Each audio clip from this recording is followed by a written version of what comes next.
जय श्री राधे। पूज्य श्री सद्गुरुदेव भगवान के चरणों में प्रणाम। आज हम भक्ति के एक अत्यंत गूढ़ विषय पर चिंतन करेंगे।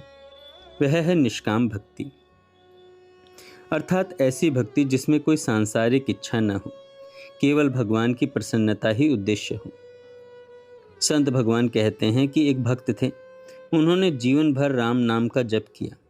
प्रारंभ में उनके मन में भी सामान्य मनुष्यों के जैसे अनेक कामनाएं थी। अच्छी नौकरी मिले, बच्चों का भविष्य बने, परिवार सुखी रहे, घर द्वार बन जाए।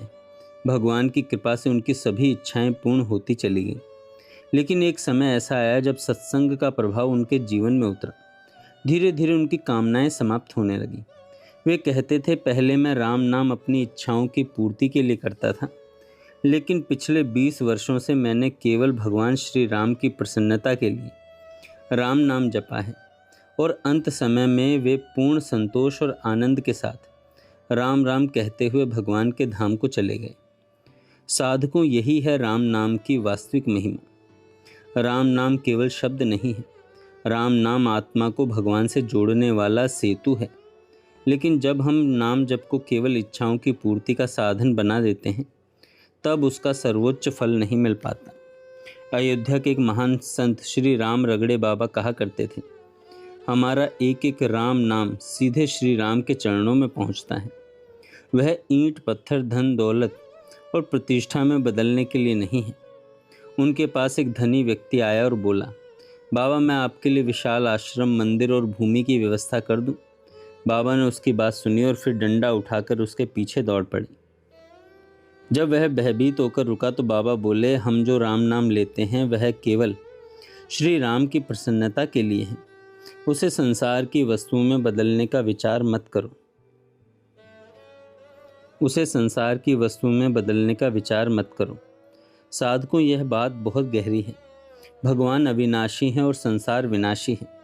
यदि हम भगवान की भक्ति करके संसार की वस्तुएं मांगते हैं तो हम अविनाशी को साधन और विनाशी को साध्य बना रहे हैं। यह बुद्धिमानी नहीं है।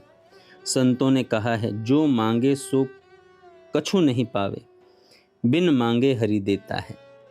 जब हम भगवान के सामने कोई विशेष इच्छा रख देते हैं तो हम उनकी असीम कृपा को सीमित कर देते हैं। कल्पना कीजिए, एक राजा आपको अपना संपूर्ण खजाना देना चाहता है और आप कह दें, मुझे तो केवल एक सिक्का चाहिए। तो हानि किसकी हुई? राजा की नहीं, आपकी। ऐसे ही भगवान सब कुछ देने को तैयार है, यहाँ तक कि स्वयं को भी। लेकिन हम छोटी छोटी इच्छाओं में उलझ जाते हैं। इसलिए संतों ने सिखाया, हे प्रभु, मेरे लिए जो हितकारी हो वही आप कीजिए। जैसे माँ अपने बच्चे के हाथ में विष मिला लड्डू छीन लेती है, वैसे ही भगवान भी कई बार हमारी इच्छाएं पूरी नहीं करते, क्योंकि वे जानते हैं कि उनमें हमारा कल्याण नहीं है। नारद जी भी एक समय विवाह करना चाहते थे। उन्होंने बहुत इच्छा की, लेकिन भगवान ने विवाह नहीं होने दिया। बाद में नारद जी को समझ आया कि प्रभु ने जो किया मेरे हित में किया। साधकों, कामनाओं का नाश कैसे होगा? संतोष से। हर परिस्थिति में यह भाव रखना चाहिए, जाहि विधि राखे राम, ताहि विधि रही। महल मिले तो भी राम जी का धन्यवाद, झोपड़ी मिले तो भी राम जी का धन्यवाद, सुख मिले तो भी राम जी का धन्यवाद, और दुख मिले तो भी राम जी का धन्यवाद। यही भक्ति है।